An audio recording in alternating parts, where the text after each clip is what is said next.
Fashionable houses on the Bath Road in 1803 formed the village of Hammersmith.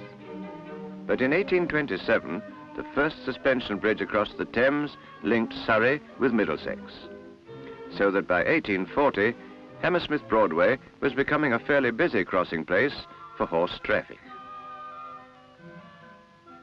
By 1930, London's traffic was already a problem.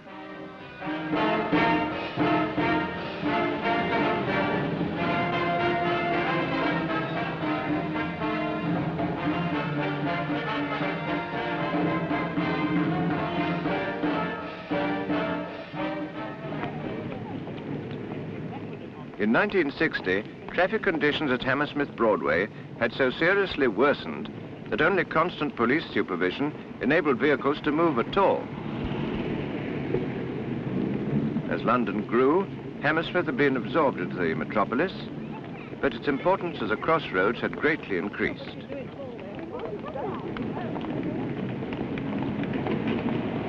The number of vehicles using the Broadway in 1956 had been a little over 35,000 each day. But 4 years later, this figure had doubled to 70,000. During this period, the London County Council had improved the main exit from central London to the west by constructing the Cromwell Road extension, a dual carriageway road from Earl's Court to Chiswick, passing through the Broadway area. The river at Hammersmith increased the problem, since the main north-south traffic routes across the river cut through the Cromwell Road extension at the Broadway.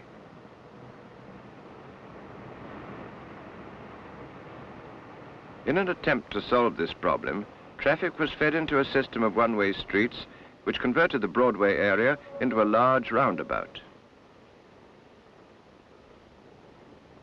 Unfortunately, the increased traffic caused serious congestion, particularly at peak periods when traffic was at its heaviest, and in addition, the Underground Railway added considerably to pedestrian activity, which was at its peak during the rush hour when passengers were interchanging between buses and trains.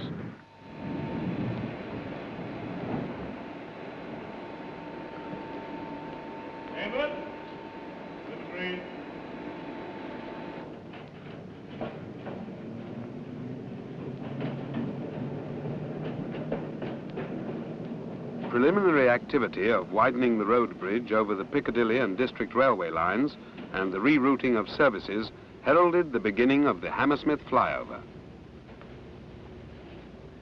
Subways were constructed beneath the roads to segregate pedestrians from ground-level traffic, and site clearance was begun.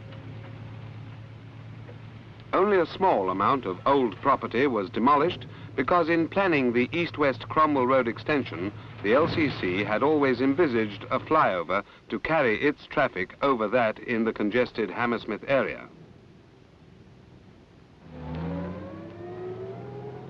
The approach to the flyover at each end is by a ramp of compacted granular fill between reinforced concrete retaining walls. Each ramp has a gradient of 1 in 20 and reaches a height of 15 feet. Adjoining the ramp is an abutment of reinforced concrete cellular construction to which the superstructure is anchored. The original LCC scheme in the 1940s envisaged a reinforced concrete structure supported across its full width, but when consultants were appointed to design the present structure, developments in engineering techniques, particularly in pre-stressing, allowed the flyover to be built on a single row of central columns. The foundations for the columns are simple concrete spread footings supporting a pair of roller bearings. These allow the column to move freely as the superstructure expands or contracts, and to resist overturning moments, each pair of bearings straddles the line of the flyover at 8 foot 6 inch centers.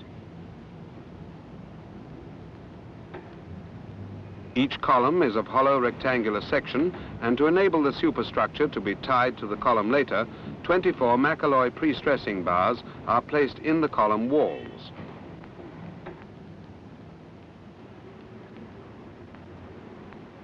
To prevent bonding, corrugated metal sheathing surrounds the bars, passing through to the foot of the column, where they are anchored in special threaded end plates cast into the concrete.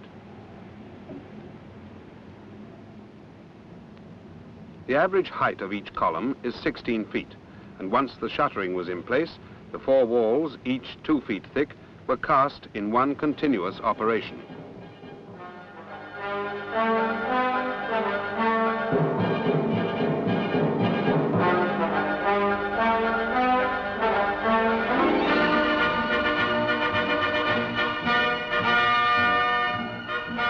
With a pour of this depth, particular care is necessary in placing concrete if a good finish is to be obtained, and a trunk was provided to prevent segregation. No additional treatment was given to the columns, which were left as struck. In all, 15 columns were cast to carry the 2,043 feet of suspended superstructure of the flyover, which was composed of large precast concrete units stressed together after erection.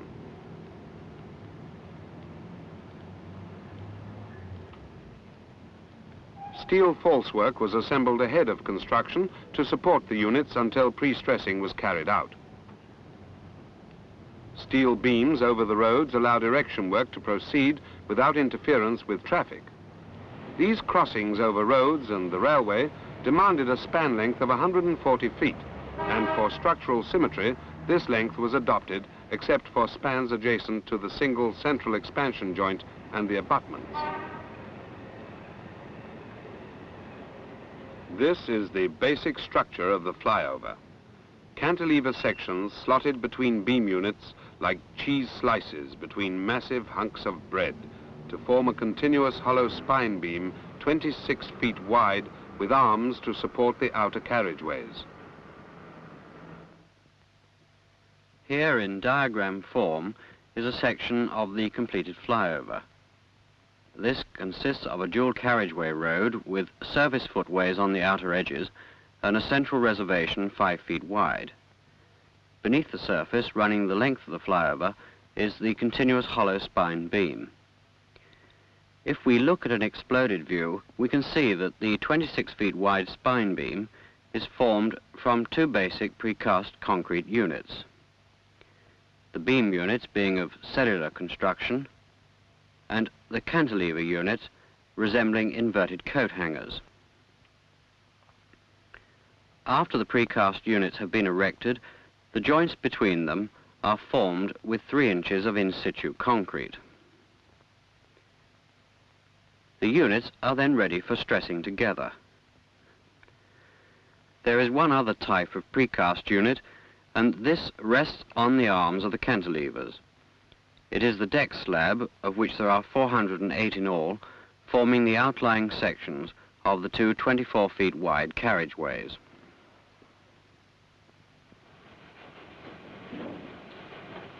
At Heston, close to the main London Airport Road, the contractors set up their own casting yard because of the congested site conditions at Hammersmith, 9 miles away.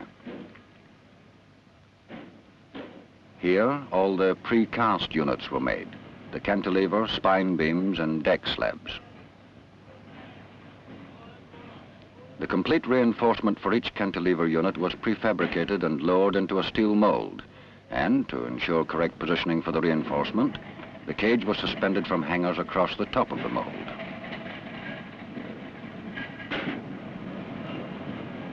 From a central batching and mixing plant, concrete was delivered to all parts of the yard by crane and skip. For all precast units, the original concrete specification called for 6,500 pounds per square inch at 28 days. Due to the need for greater workability to overcome placing difficulties in heavily reinforced sections, this was later reduced to 6,000, but strengths in excess of 7,000 pounds per square inch were regularly obtained using ordinary Portland cement and Thames Valley aggregates.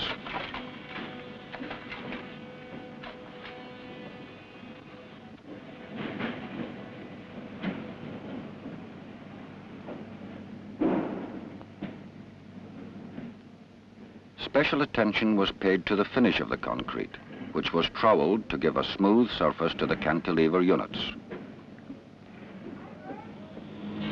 After curing, this was buffed, but received no other special treatment. The units were cast on their side, but were lifted and handled in the vertical position for which they were designed. Hinged steel frames and slings were employed to provide support at this stage of the lifting operation, enabling the 15 tons of reinforced concrete, 59 feet long, to be safely raised.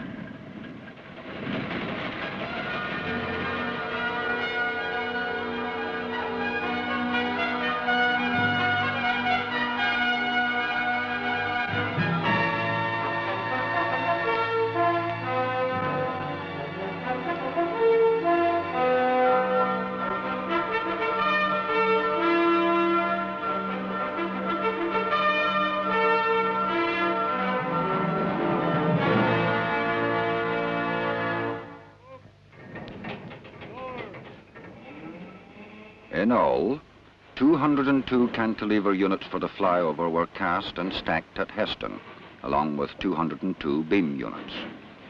These were cast on end in special steel molds which allowed the depth of the unit to be varied. This was necessary to accommodate the change in section from a maximum of 9 feet at the supports of the flyover to a minimum of 6 foot 6 inches at mid-span, whilst maintaining a smooth soffit to the underside of the flyover.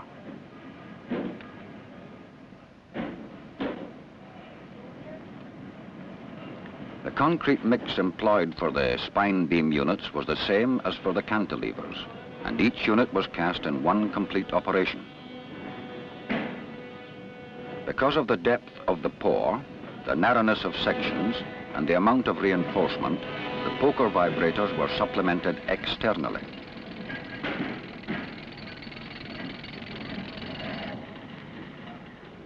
Four sets of molds were in constant use to maintain a steady casting program. Between 12 and 18 hours after concreting, the steel shutters were finally stripped and lifted clear. They were immediately lowered into a new position where they were cleaned and assembled for reuse. Beam units were cast at the rate of 6 a week and stored at Heston until required at Hammersmith.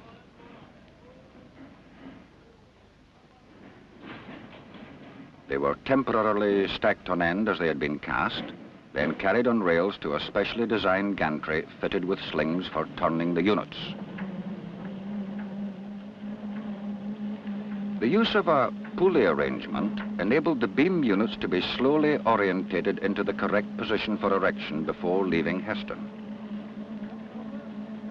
The slings allowed the units to be turned in the air instead of on the ground, thus preventing undesirable stresses and point loads in the unit. To prevent the cables spalling the edges of the concrete, steel angles were used to protect the corners of the unit as it was rotated into its correct plane. Traveling on rails, the electrically driven gantry was next moved forward, cradling the beam unit in its erecting position. When carefully sighted over a low loader truck, the beam units, weighing up to 60 tons each, were gently lowered, ready for transporting by road to Hammersmith via Chiswick.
On arrival at Hammersmith, another special gantry took over. Collected at the west ramp, the unit was carried up and over the already erected structure by the gantry, running on rails close to the edge of the beam units. By this method, the contractors neither hindered traffic nor were themselves affected by it. The steel gantry, driven by its own electric motors, flying over the streets below.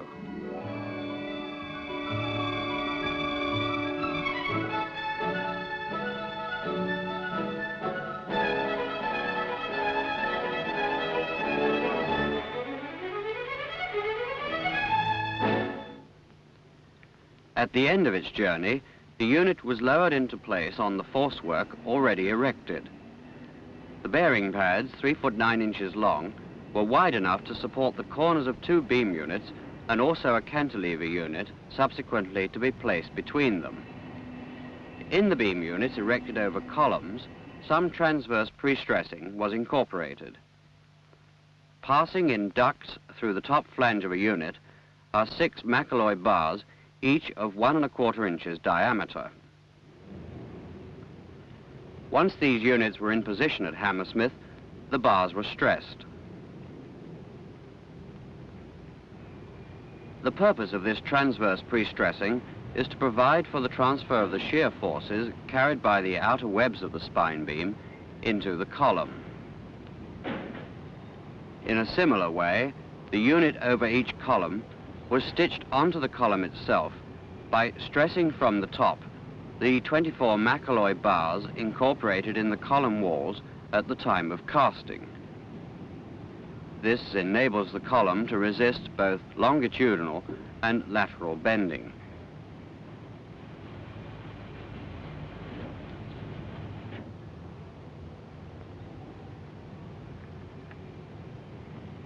Using the same gantry, the 59 feet cantilever units were similarly transported over the top of London's traffic, but in pairs rather than singly, as with the beam unit. 2 at a time, 202 in all.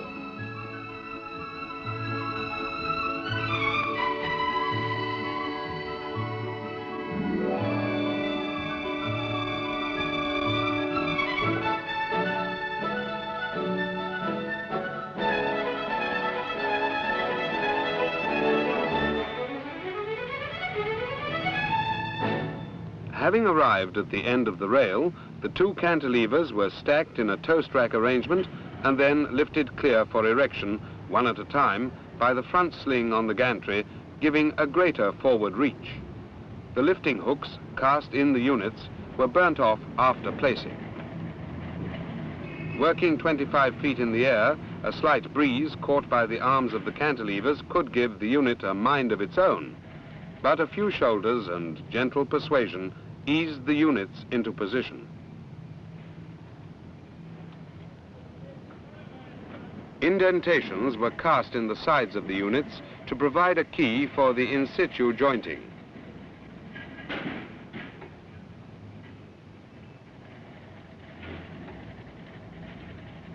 The decision to precast was made so that the construction work should not interfere with traffic passing beneath or alongside the superstructure. Small hand-operated jacks were used for adjusting the level of individual units. This operation was carried out from deck level after the gantry had completed an erection sequence, the jacks being placed on the falsework beneath the unit, 1 on either side.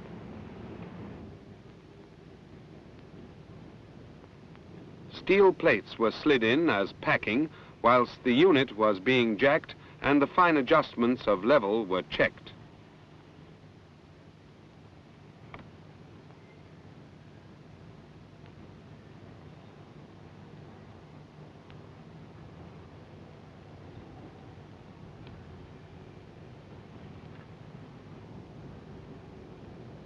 The contractor's program normally provided for an erection sequence of 3 spans at a time, and once the levels had been checked, concreting between the precast units was carried out.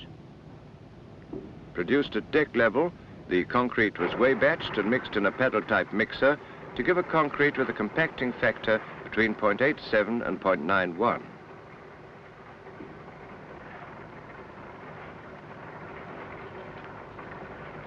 The faces of the joints were not wetted, because this would have increased the workability and reduced the strength of the concrete. This was a true concrete and not a mortar, with a 3/8 inch maximum sized aggregate and a specified 28 days strength of 7,500 pounds per square inch. Internal shuttering for the joints was supported by a special frame, allowing placing and vibrating from within the structure. On the soffit, the joint was recessed and a shutter supported on steel angles clamped between the precast units. The preparation of the high tensile steel stranded cables progressed simultaneously with the jointing to allow stressing to begin as soon as possible. The cables used were 1 1/8 inch diameter strand composed of 19 wires arranged in concentric layers. A loop was welded to the end of each cable, to which a draw wire was later attached.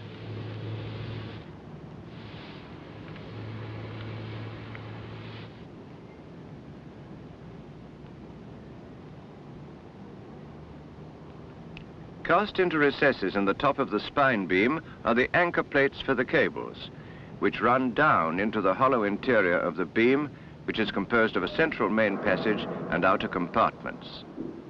This passage runs the whole length of the superstructure and accommodates the surface drainage, electricity supply, and a water main feeding the fire hydrants above. Stressing cables also run through this passage, located against the web walls. In the outer compartments on each side of the main passage, similar stressing cables run on the opposite faces of the same walls. Ultimately, across any section of the spine beam, the cables were arranged in 4 clusters of 16, one cluster passing on either side of each internal web. Using a draw wire, the cables were winched through from 3,000-foot drums transported from the British Ropes factory at Doncaster. Diagrammatically, this is the method of pre-stressing. The cables were arranged in overlapping groups longitudinally, each group beginning in the top flange of the spine beam immediately in front of a column. The group then passed through the next 2 spans and emerged in the deck immediately after the column at the end of the second span.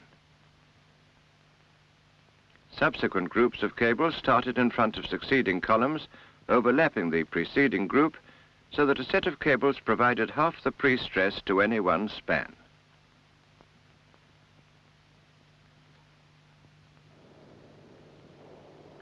The cables weave up and down within the structure, passing through steel saddles at the points of major deflection. Between these points, they are located by perforated steel plates cast into the cantilever units.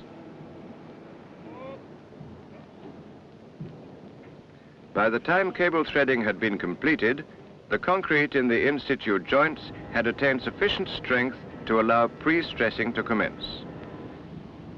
Pre-stressing with overlapping cable groups not only avoided concentrations of anchorages, but allowed construction across the completed superstructure without interference with traffic below.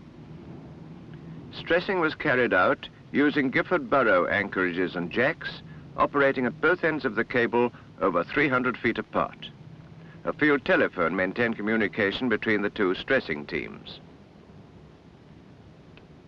At the rear of the jack, the cable is gripped by a temporary anchorage, which is released and recovered after stressing. The specified force of 65 tons was applied at both ends of the cable by the hydraulically operated jacks and measured by mechanical load cells. As a precaution, the estimated extension of 17 inches at each end of the cable was checked on a scale fitted to the jack.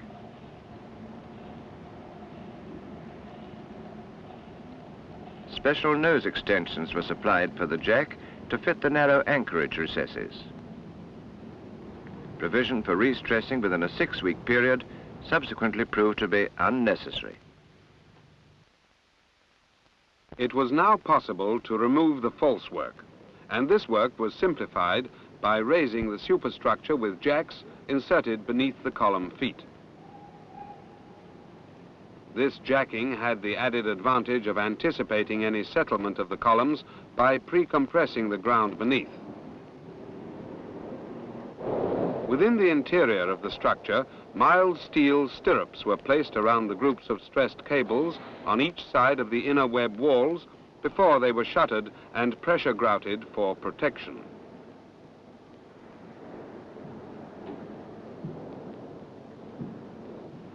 Two solid precast concrete units were erected where the structure is divided in two by the expansion joint to anchor off the cables. Less than 6 months after erection began, all the units for the 811 feet of the superstructure between the western abutment and its expansion joint had been placed and stressed.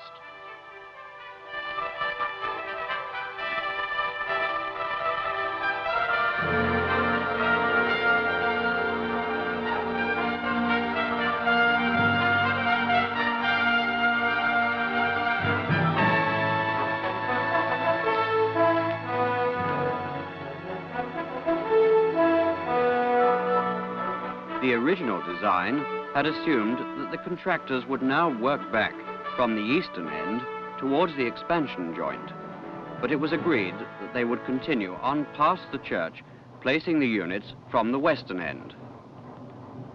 This modification dispensed with the need to dismantle the gantry and re-erect it at the eastern end. Instead, placing of units went ahead smoothly across the Fulham Palace Road, along Great Church Lane, and over the Underground Railway.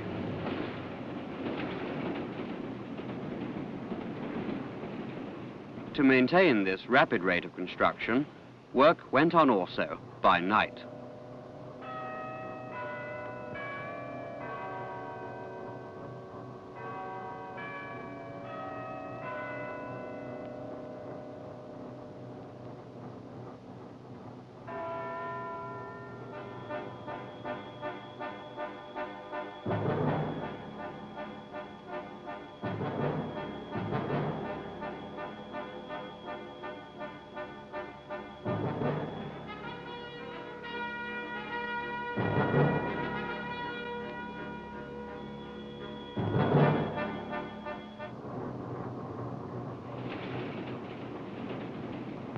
Continuing construction from the western end assisted traffic flow, since all units were transported overhead instead of by road through the Broadway. At the local cinema and on the site, permanent exhibits of photographs and drawings were used to keep the public informed of what was happening as the work progressed. Artists were among the many people who were quick to appreciate the structure's slender and elegant lines, and they received encouragement, along with studied criticism, from young and old alike. The public interest could so easily have become public opposition, but this was avoided by good public relations.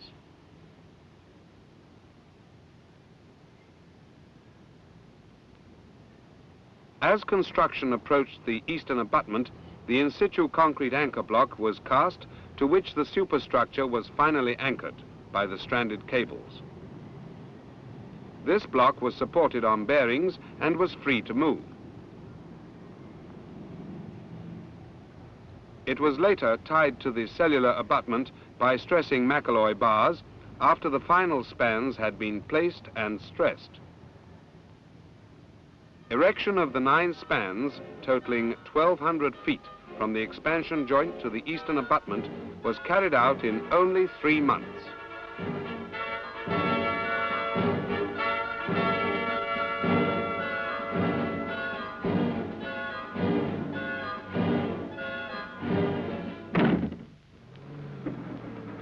Erection completed, the ramps were covered with a reinforced concrete slab 10 inches thick. On the superstructure itself, the precast carriageway slabs were placed and made continuous by in situ joints with overlapping reinforcement. Preparation for the in situ reinforced concrete structural edge beams followed on behind. These beams formed the service footway along the sides of the carriageways and also incorporated fixing sockets for the safety fence, which were welded in place before concreting.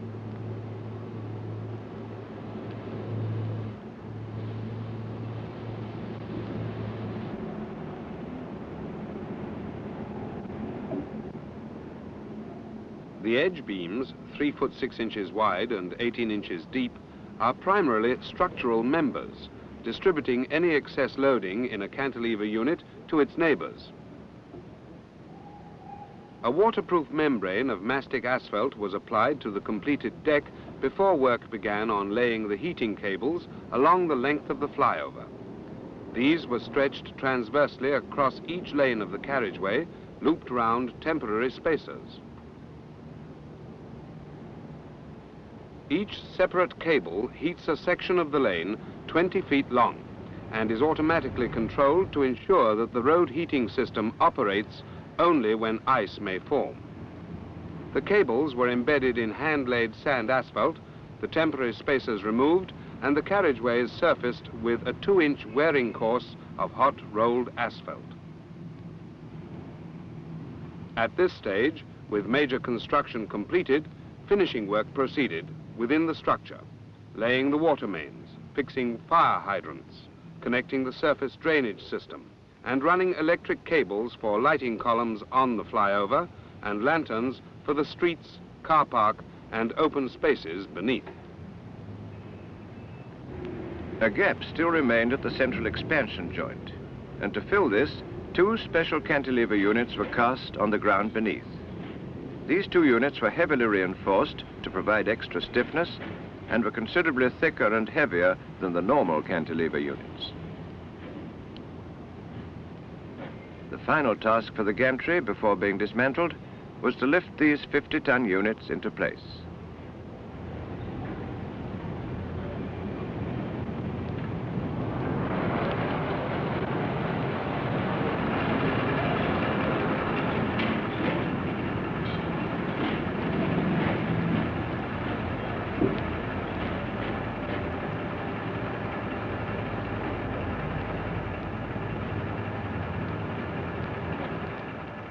The timber mold was prepared for casting the second special cantilever, whilst the first was jointed and stressed back to the superstructure.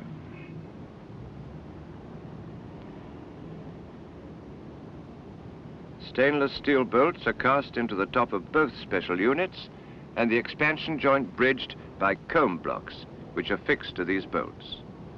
These comb blocks are made of spheroidal graphite cast iron, and the interlocking fingers allow a maximum longitudinal movement of 14 inches as the structure expands and contracts.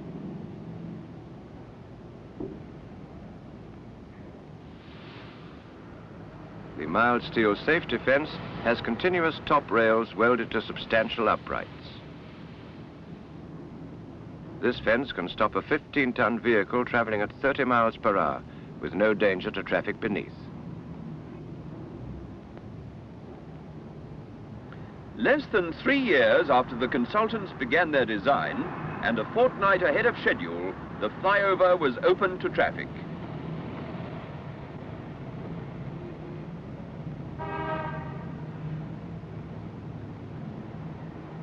Less than 21 months elapsed between the contract being let and the opening date, with only 13.5 months since the first precast unit was placed. The cost of the superstructure, including columns and foundations, was £5 per square foot. The overall cost of the project, including land acquisition and ancillary works, was £1.25 million. The Hammersmith Flyover is only part of the London County Council's road improvement plans, but already it has been described as a blueprint for the future and praised by the Minister of Transport as the finest he has seen anywhere in the world.